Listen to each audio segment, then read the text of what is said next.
வணக்கம் மங்களே. டிஎன்யூஎஸ்ஆர்பி காவலர் தேர்வு 2025 நவம்பர் 9 நடைபெற இருக்கிறது.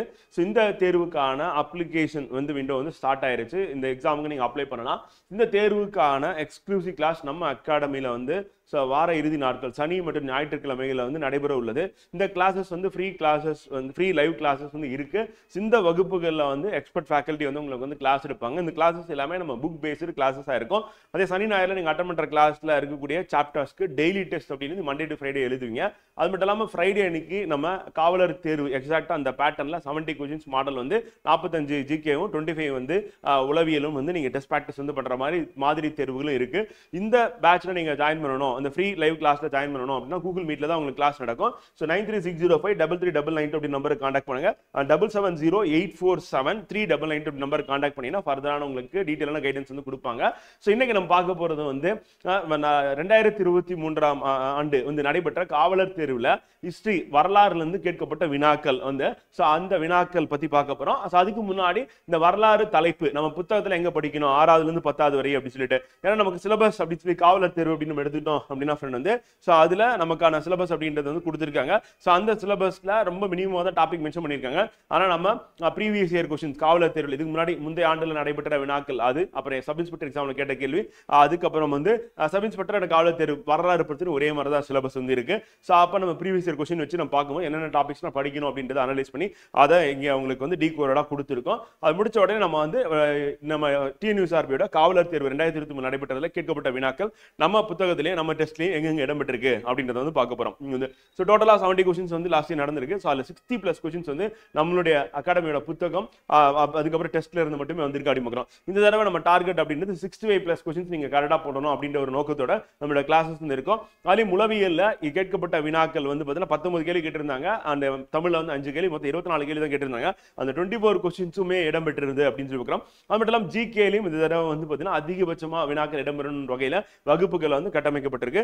இது எல்லாமே நம்ம பள்ளி பாட புத்தகத்தை முழுமையா நடத்தி அதுல முக்கியமான பாயிண்ட்ஸ் கொடுக்கறனால அதை நீங்க ரிவைஸ் பண்ணிட்டு எக்ஸாம் போகும்போது கண்டிப்பா நீங்க 65+ கொஸ்டின்ஸ் கரெக்டா போட்டலாம் அப்படி பார்க்குறோம். ஸோ நம்ம வரலாறு புத்தகம் அப்படின்னு எடுத்துக்கும் போது காவலர் தேர்வுக்கும் சப் இன்ஸ்பெக்டர் எக்ஸாமுக்கும் ஒரே புத்தகமா தான் போட்டிருக்கோம். ஏன்னா காவலர் தேர்வு ப்ரிப்பேர் பண்ணக்கூடிய மாணவர்கள் கண்டிப்பா நீங்க சப் இன்ஸ்பெக்டர் எக்ஸாம் எழுதுவீங்கன்னு தெரியும்.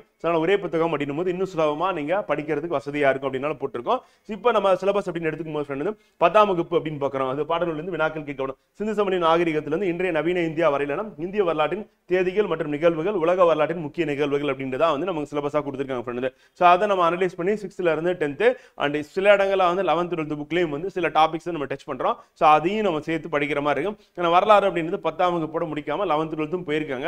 எங்கன்னா நம்ம சப் இன்ஸ்பெக்டர் எக்ஸாம்ல, அதனால அதுக்கும் சேர்த்து நம்ம கண்டென்ட் கொடுத்துருக்கோம். பட் காவலர் தேர்வில் நம்ம 11th 12th ஸ்கிப் பண்ணிட்டு 10ஆம் வகுப்பு வரையும் தான் உங்களுக்கான வகுப்புகள் நடத்தப்படும். ஸோ அதுல நீங்க அட்டன் பண்ணி நீங்க புத்தகத்தில் அண்டர்லைன் பண்ணிட்டு அதை நீங்க ரிவிஷன் பண்ணுவீங்க. அப்படி பண்ணும்போது அதை வச்சு டெய்லி டெஸ்ட்டும் வீக்லி டெஸ்ட் எழுதுனீங்க அப்படின்னா காவலர் தேர்வில் மிக சுலபமா நீங்க வெற்றி அடையலாம் அப்படிங்கிறோம். ஸோ பட் சிலபஸ் டீகோடிங் அப்படின்னா என்னன்னா, நம்ம இது எங்க படிக்கணும், வேர் டு ஸ்டடி அப்படின்னு தான், எங்க படிக்க வேண்டிய புத்தகம் அப்படின்றதா இப்போ சிந்து சமணி நாகரிகம் மற்றும் பண்டைய தமிழகம் அப்படின்னு தான் நம்ம சிலபஸ்ல மென்ஷன் பண்ணிருக்க அந்த வேர்டு. ஸோ அதை படிக்கக்கூடிய சோர்ஸ் அப்படின்னு பார்த்தீங்கன்னா 6ஆம் வகுப்பு, 9ஆம் வகுப்பு, 11ஆம் வகுப்பு அப்படின்னு பார்க்குறோம். இப்போ நம்ம காவலர் தேர்வுக்கு நம்ம தயாராகும் போது 6, 9 படிப்போம். சப் இன்ஸ்பெக்டர் எக்ஸாம்னா 11th ஸ்டாண்டர்ட் புக்கையும் நம்ம சேர்த்து படிப்போம் ஃப்ரெண்ட். அந்த வேத காலம் 11th ஸ்டாண்டர்ட்ல எக்ஸாக்டா அது 1.4 2.2 அவ்வளவுதான். அதை மட்டும் தான் படிக்கிறோம். அந்த வேத கால பண்பாடு, பெருங்கற்கால பண்பாடு அப்படின்னு எடுக்கும்போது 6ஆம் வகுப்புலையும் 11ஆம் வகுப்புலையும் இருக்கு அப்படின்னு பார்க்குறோம். அந்த மகாஜன பதங்கள் சங்க காலம் அப்படின்னா 6ஆம் வகுப்பு, 9ஆம் வகுப்பு, 11ஆம் வகுப்பு வரலாறு புத்தகத்தில் இருக்கு. அந்த புதிய மத பிரிவுகளின் தோற்றம் அப்படின்றது 6, 7, 9, 11. குப்தர்கள் மற்றும் வர்த்தமானவர்கள் அப்படின்றது 6ஆம் வகுப்பு, 11ஆம் வகுப்பு. தென்னிந்திய அரசுகள் 11ஆம் வகுப்புல தான் இருக்கு. அது வரலாறுல பார்த்தீங்கன்னா நமக்கு அழகு 5லயும் அழகு 9லயும் இருக்கு. அடுத்து புதிய அரசின் தோற்றம் கிழக்கு மற்றும் மேற்கு பகுதிகள் 7ஆம் வகுப்பு, 11ஆம் வகுப்பு. டெல்லி சுல்தானியம் 7ஆம் வகுப்பு, 11ஆம் வகுப்பு. விஜயநகர பேரரசு மற்றும் பாமினி அரசு 7ஆம் வகுப்பு, 11ஆம் வகுப்பு. முகலாயர்கள் 7, 11ஆம் வகுப்பு. மராத்தியர்கள் பேஷ்வாக்கள் 7ஆம் வகுப்பு, 11. தமிழகத்தில் கலை மற்றும் கட்டிடக்கலை 7ஆம் வகுப்பு. அண்ட் ஐரோப்பியர்களின் வருகை 8ஆம் வகுப்பு, 11ஆம் வகுப்பு. அண்ட் கிழக்கு இந்திய கம்பெனியின் விரிவாக்கம் 8ஆம் வகுப்பு, 11ஆம் வகுப்பு. அண்ட் 18ஆம் மற்றும் 19ஆம் நூற்றாண்டின் சமூக மற்றும் சமய சீர்திருத்த இயக்கங்கள் 10ஆம் வகுப்பு, 11ஆம் வகுப்பு புத்தகத்தில் இருக்கு. அண்ட் ஆங்கிலேய ஆட்சிக்கு எதிரான தொடக்க கால எதிர்ப்புகள் வந்து 8ஆம் வகுப்பு 10ஆம் வகுப்பு அப்படி பார்க்கிறோம். இந்திய தேசிய இயக்கம் வந்து 10ஆம் வகுப்பு 12ஆம் வகுப்பு. அண்ட் விடுதலை போராட்டத்தில் தமிழ்நாட்டின் பங்கு 10ஆம் வகுப்பு 12ஆம் வகுப்புல இருக்கு. அண்ட் காந்திய காலகட்டம் வந்து 10 12ஆம் வகுப்புல இருக்கு. அண்ட் சுதந்திரத்துக்கு பிந்தைய இந்தியா அப்படின்னா 12ஆம் வகுப்புல தான் இருக்கு. அண்ட் வரலாறு உலக வரலாற்றின் முக்கிய நிகழ்வுகள் வந்து 9ஆம் வகுப்பு 10ஆம் வகுப்பு 12ஆம் வகுப்பு. இது நம்ம சிலபஸ்ல இருக்கக்கூடிய வார்த்தை. ஸோ இது எல்லாமே வந்து பாத்தீங்கன்னா மடிக்கோடு கொடுத்துருக்கோம். இதுல நம்ம 10th வரையும் கவர் பண்ணா காவலர் தேர்வுக்கு போதுமானதா இருக்கும் அப்படின்னு இந்த PDF வந்து உங்களுக்கு டிஸ்கிரிப்ஷன்ல வந்து இந்த வீடியோ கீழே லிங்கா இருக்கும். ஸோ நீங்க கிளிக் பண்ணி அந்த PDF வந்து டவுன்லோட் பண்ணிக்கலாம். இதெல்லாம் கம்பைல் பண்ணி நம்ம ஒரே புத்தகமா சமன்ஸ் புற்று தேர்வுக்குன்னு சொல்லி கொடுத்துருக்கோம். அப்ப நீங்க தேடி தேடி படிக்கிறது இந்த 10 வாரத்தில் அப்படின்றது கடினமா கண்டிப்பா இருக்கும். நம்மளுடைய அகாடமி புத்தகத்தை பேஸ் பண்ணி கிளாஸ் அட்டன் பண்றோம். அப்படியே ஜஸ்ட் புக்ல அண்டர்லைன் பண்ணிட்டு அந்த கதையை நீங்க உள்வாங்கிட்டு கிளாஸ்ல நீங்க அப்படியே படிச்சீங்கன்னா ரொம்ப சுலபமா இருக்கும். அதை நீங்க மாதிரி தேர்வு எழுதி பார்த்துட்டீங்க அப்படின்னா தேர்வுக்கு முழுமையா நீங்க தயாராயிடுவீங்க அப்படின்னு பார்க்குறோம். ஸோ அதுதான் நம்மளுடைய நோக்கமா இருக்கு. இப்ப காவலர் தேர்வுல கேட்கப்பட்ட வினா நம்மளுடைய புத்தகத்துல எங்க இருக்கு அப்படின்றத பாக்குறோம். சோ அப்ப நம்ம புத்தகம் அப்படின்றது வந்து பாத்தீங்கன்னா காவலர் தேர்வு சப் இன்ஸ்பெக்டர் ஒரே புத்தகமா தான் நம்ம போட்டிருக்கோம். சோ அப்ப இது நம்ம புத்தகத்துல இருக்கக்கூடிய கண்டென்ட் எல்லாமே இப்ப இருக்கக்கூடிய புதிய பாடத்திட்டம் வந்து தமிழ்நாடு பாடம் இருக்கும். சோ அதுல இருந்து எடுக்கப்பட்ட கண்டென்ட் தான். சோ அப்ப அதுல இருக்கிற கண்டென்ட் அப்படின்றத நமக்கு தேர்வுல கொஸ்டின் கேட்கறாங்க. அது அப்படியே நமக்கு ரிஃப்ளெக்ட் ஆகுது அப்படின்னு. சோ திப்பு சுல்தான் எந்த போரில் கொல்லப்பட்டார் அப்படின்றதான் கேள்வி வந்து. சோ 4ஆம் ஆங்கிலேய மைசூர் போர் அப்படின்னு இது நம்மளுடைய புத்தகத்துல பக்கம் 97 வந்து வரலாறு புத்தகத்துல வந்து இருக்கு. சோ 4வது மைசூர் போர்ல 1899 நடைபெற்றது. வெல்லோசி பிரபு 1898 கொண்டு வந்த துணைப்பட திட்டத்தை ஏற்க மறுத்ததால் 1899 4வது மைசூர் போர் திப்பு சுல்தான் ஆங்கிலேயர் இது திப்பு கொல்லப்பட்ட திப்புவின் குடும்பம் வேலூர் சிறைக்கு அனுப்பப்பட்டது அப்படின்றத நம்ம கிளாஸ்ல இது ஒரு கதையாவே உங்களுக்கு இந்த கிளாஸ்ல வந்து டீச் பண்ணிடுவோம். ஸோ ஃபேக்கல்டி அப்ப அந்த கதையில வரக்கூடிய அந்த இயரும் அந்த நபர்களும் ஈஸியா நீங்க ஞாபகம் வச்சுக்கலாம். அது ஊர் பெயர்களும் ஈஸியா ஞாபகம் வச்சுக்கலாம். அது மூலியமா நீங்க என்ன பண்ணலாம் அப்படின்னா எக்ஸாம்ல எப்படி கேள்வி கேட்டாலும் கரெக்டா ஆன்சர் பண்ணிடலாம். இப்ப 4ஆம் மைசூர் போருக்கு திப்புவின் குடும்பம் எங்க அனுப்பப்பட்டதுன்னு கேட்கலாம். வேலூர் சிறைக்கு அனுப்பப்பட்டது அப்படின்னு 4ஆவது மைசூர் போர் யார் யார் கிட்ட நடைபெற்றதுன்னு கேட்கலாம். வந்து இப்ப திப்பு சுல்தான் வந்து கொல்லப்பட்டது எங்க அப்படின்னு கேட்டிருக்கோம். ஸோ அந்த மாதிரி எப்படி கேள்வி கேட்டாலும் நீங்க சரியா விடையளிக்கணும் அப்படின்ற அடிப்படையில் நம்ம கிளாஸ்ல உங்களுக்கு ஒரு ஸ்டோரி டெல்லிங் அந்த கதையை சொல்லி அந்த கதையில வந்து வருடம் அந்த கதையில வந்து நபர்களும் அந்த கதையில வரக்கூடிய இடங்களும் வந்து நீங்க ஞாபகம் வச்சுக்கலாம் அப்படின்ற மாதிரி இருக்கும் ஃப்ரெண்ட். ஸோ அதுக்கு அடுத்து 2வது கேள்வி ஹிஸ்டரியில பொறுத்துக்க ராஜாராம் மோகன் ராய் வந்து சுவாமி தயானந்த சரஸ்வதி ஜோதி பாபுலே ராமலிங்க சுவாமிகள் இதுதான் இவங்களை பத்தி கேள்வி வந்து. அப்ப ராஜாராம் மோகன் ராய் அப்படின்றவர் வந்து 1828 வந்து பிரம்ம சமாஜத்தை நிறுவி ஆகஸ்ட் 20ஆம் நாள் கல்கத்தாவில் ஒரு கோவிலை நிறுவினார். அப்ப பிரம்ம சமாஜத்தை நிறுவினார் அப்படின்னு பார்க்கிறோம். ஆப்ஷன் 1க்கு வந்து பி ஒரே ஒரு ஆப்ஷன் தெரிஞ்சா கூட போதும் ஆன்சர் கரெக்டா வந்து நமக்கு சம்மதம் கொடுத்துருங்க. இது நம்ம புக்ல ஹிஸ்டரி புக்ல வந்து பாத்தீங்கன்னா பக்க எண் வந்து 113 இருக்கு அப்படின்னு பார்க்கிறோம் வரலாறு புத்தகத்துல. அதே மாதிரி வந்து அடுத்த கேள்வி வந்து சுவாமி தயானந்த சரஸ்வதி பத்திய கேள்வி வந்து. சுவாமி தயானந்த சரஸ்வதி ஆரிய சமாஜத்தை தலைமையேற்றார் அப்படின்னு பார்க்கிறோம். அதை நிறுவினார் அப்படின்னு. அப்ப சுவாமி தயானந்த சரஸ்வதி அப்படின்றது ஆரிய சமாஜ் ஆப்ஷன் வந்து இங்க டி 2க்கு அப்படின்னு பார்க்கிறோம். அது நம்ம புக்ல 114 இருக்கு. 114ல ஜோதிபா கோவிந்தராவ் பூரே அப்படின்னு பார்க்கிறோம். வந்து அவர் வந்து சத்திய சோதாக் சமாஜத்தை ஏற்படுத்தினார் அப்படின்னு பார்க்கிறோம். அதுவும் நம்ம புக்ல இருக்கு அப்படின்னு பார்க்கிறோம். சோ அப்ப ராமலிங்க சுவாமிகள் அப்படின்றது சமரச வேத சன்மார்க்க சங்கம் அப்படின்னு பார்க்கிறோம். சோ அதுவும் நம்மளுடைய ஹிஸ்டரி புக்ல வந்து இருக்கு அப்படின்னு பார்க்கிறோம். சோ அப்ப டோட்டலா வந்து பாத்தீங்கன்னா இங்க கேட்டிருக்கக்கூடிய 4மே வந்து பாத்தீங்கன்னா நமக்கு எக்ஸாம் பாயிண்ட் ஆஃப் வியூல ரொம்ப ஈஸியான ஒரு கேள்விகள் தான். இது நம்ம புக்ல நம்ம கிளாஸ் அட்டன் பண்ணி புக்ல அண்டர்லைன் பண்ணிட்டு படிச்சீங்கன்னாவே போதும். கண்டிப்பா நீங்க சரியா விடைய வச்சலாம் அப்படின்னு பார்க்கிறோம். ஓகேவா ஃப்ரெண்ட்? எல்லாமே நமக்கு ஒண்ணு தெரிஞ்சா கூட போதும், அதை சான்ஸ் பண்ணிடலாம். அடுத்து தவறான இணையை கண்டறிக அப்படின்னு சொல்லிருக்காங்க. இது நம்ம தமிழ் புக்லயே இருக்கு, அதை நம்ம எடுத்து போடாம விட்டுட்டாங்க. ஹிஸ்டரி புக்ல வந்து பாத்தீங்கன்னா சோழர்கள் பத்தி கொடுத்துருக்காங்க. தமிழ் புக்ல வந்து இது அப்படியே இருக்கு. அந்த தொண்டை நாடு, பாண்டிய நாடு, சேர நாடு, சோழ நாடு அப்படின்னு சொல்லி பார்க்கறோம். அப்ப சோழ நாடு சோறுடைத்து அப்படின்னு பார்க்கறோம். தஞ்சாவூர் பார்க்கறோம். இங்க சேலம், கர்நாடகம், நாமக்கல் போட்டிருக்காங்க. சோ அது வந்து தப்பு, கர்நாடகம் வராது. அதே மாதிரி சேரர்கள் வந்து என்ன பண்ணாலும் இது கேரளா வந்து பாத்தீங்கன்னா ரூல் பண்ணியிருப்பாங்க. அதே சோழர்கள், பாண்டியர்கள், அந்த பல்லவர்கள், தொண்டை மண்டலம் அப்படின்றது வந்து தமிழ்நாடு வடக்கு, அப்புறம் மிடில், அப்புறம் தெற்கு அப்படின்னு பார்க்குறோம். மத்திய பகுதி, தென் பகுதியும் பார்க்குறோம். இதுதான் வந்து ரூல் பண்ண ஏரியா. கர்நாடகா வரவே வராது. ஸோ அப்படி அதை கூட நீங்க ஆப்ஷன் போட்டுடலாம். நமக்கு புக்ல வந்து ஹிஸ்டரி புக்ல வந்து சோழர்கள் பத்தின பகுதி வந்து இருக்கு.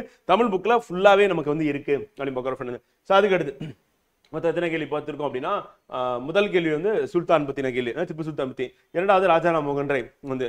3வது கேள்வி வந்து பார்த்தீங்கன்னா தவறான இணை, தொண்டை நாடு, பாண்டி நாடு, சேர நாடு, சோழ நாடு. 4வது கேள்வி மனிதர்களால் முதலில் கண்டுபிடிக்கப்பட்ட மற்றும் பயன்படுத்தப்பட்ட உலோகம் எது அப்படின்னு கேட்டிருக்காங்க. அப்படியே நம்ம பாக்ஸ் ஐட்டமா கொடுத்துருந்தோம் நம்ம புக்ல வந்து. நம்மளுடைய வரலாறு புத்தகத்துல பக்கம் 9 இருக்கு. 9வது பக்கத்துல மனிதரால் முதலில் கண்டுபிடிக்கப்பட்ட மற்றும் பயன்படுத்தப்பட்ட உலகம் செம்பு அப்படின்னு பார்க்கிறோம். அதான் கேள்வியா கேட்டிருக்காங்க, அதான் ஆன்சராகவும் இருக்கு அப்படின்னு பார்க்கிறோம். அப்படியே நம்ம புத்தகத்துல படிச்சிருந்தா போதும், கிளாஸ் அட்டன் பண்ணி அழகா நீங்க ஆன்சர் பண்ணிருக்கலாம் அப்படின்னு பார்க்குறோம். ஸோ அதற்கு எடுத்து புரித்துக்க போர்ச்சுகீசியர்கள், டச்சுக்காரர்கள், பிரெஞ்சுக்காரர்கள், டேனிஷ்கள் அப்படின்னு பார்க்குறோம். இது நம்மளுடைய அகாடமி புத்தகத்துல வந்து பாத்தீங்கன்னா பக்கம் 101, 102, 102 அது ஐரோப்பியர்கள் வருகை இருக்குல்ல. ஸோ அவங்க எங்க செட்டில் ஆனாங்க, போர்ச்சுகீசியர்கள் அப்படின்னும் போது வந்து அவங்க செட்டில் ஆன கொச்சின் கோவா அப்படின்னு பார்க்குறோம். வந்து நமக்கு ஆப்ஷன் வந்து போர்ச்சுகீசியர்கள் அப்படின்னு கொச்சின் வந்து ஸோ அதை வச்சாவே நமக்கு ஆன்சர் வந்து வந்துருச்சு அப்படின்னு பார்க்குறோம். அடுத்து டச்சுக்காரர்கள் அப்படின்னும் போது பழவேற்காடு அப்படின்னு பார்க்குறோம். ஸோ அது நம்மளுடைய புக்ல இருக்கு வந்து. ஸோ அதற்கு அடுத்து வந்து பார்த்தீங்கன்னா பிரெஞ்சுக்காரர்கள் அப்படின்னு சொல்லி பார்க்குறோம். அவங்க வந்து பாண்டிச்சேரி புதுச்சேரி அப்படின்னு பார்க்குறோம். ஸோ அதுவும் நம்ம கிட்ட இருக்கு வந்து. அடுத்து டானிஷ் அப்படின்றது ட்ராங்குபார் தரங்கம்பாடி அப்படின்னு பார்க்குறோம். ஸோ அது நம்மளுடைய புத்தகத்தில் இருக்கு அப்படின்னு பார்க்குறோம். ஸோ அப்போ ஐரோப்பியர்கள் வருகை அதை பேஸ் பண்ணி கொஸ்டின் வந்து கேட்டிருக்காங்க. சிம்பிளான கேள்வி தான், ஈஸியாக நீங்கள் ஆன்சர் பண்ணிடலாம் அப்படின்னு பார்க்குற ஃப்ரெண்டு. 17 அடுத்து 17வது கொஸ்டின் நம்பரா வந்து அது வந்து ஹிஸ்டரி வந்து இருக்கு அப்படின்னு. அடுத்து 26 ராஜாராம் சாரி இது ரிப்பீட் ஆயிடுச்சு. அடுத்து 1800 ஒரு நிமிஷம்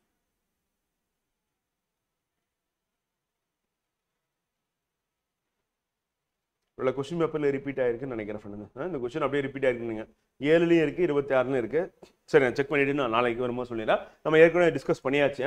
கொஸ்டின் நம்பர் அப்படி 26 இருக்கு.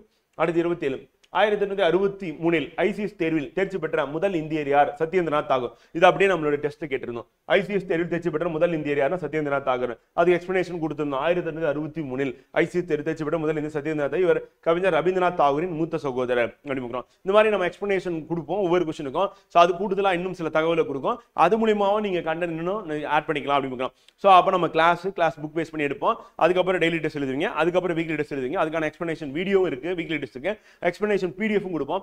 எந்தெந்த வகையெல்லாம் உங்களுக்கு இன்ஃபர்மேஷன்ஸ் இம்பார்ட்டன்ட் பாயிண்ட்ஸ் கொடுக்க முடியுமோ அதெல்லாம் கொடுத்து உங்களை நல்லா ரிவிஷன் பண்ண வச்சு இந்த எக்ஸாமுக்கு உங்களை தயார்படுத்தி வெற்றியாளராக ஆக்குறது அப்படின்னு எங்களுடைய நோக்கம். பல மாணவ மாணவிகள் வந்து பார்த்தீங்கன்னா காவலர் தேர்வில் வெற்றி பெற்றிருக்காங்க. என்னுடைய வகுப்பு அட்டன் பண்ணிட்டு கிளாஸ் அட்டன் பண்ணிட்டு இந்த வருடம் நடைபெறும் தேர்விலையும் ஆயிரக்கணக்கில் மாணவர்கள் வந்து வெற்றி பெறணும் அப்படின்ற நோக்கத்தோட தான் நம்ம வந்து இந்த ஃப்ரீ கிளாஸ் அப்படின்றத கண்டக்ட் பண்றோம். ஸோ இந்த ஃப்ரீ லைவ் கிளாஸ்ல நீங்க ஜாயின் பண்ணணும் அப்படின்னா அகைன் நான் சொல்றேன், நம்பர் வந்து பார்த்தீங்கன்னா 9360533992 ஆர் 7708473992 அப்படி நம்பருக்கு கான்டாக்ட் பண்ணீங்க அப்படின்னா உங்களுக்கு ஃபர்தரா டீடைலான கைடன்ஸ் வந்து கொடுப்பாங்க.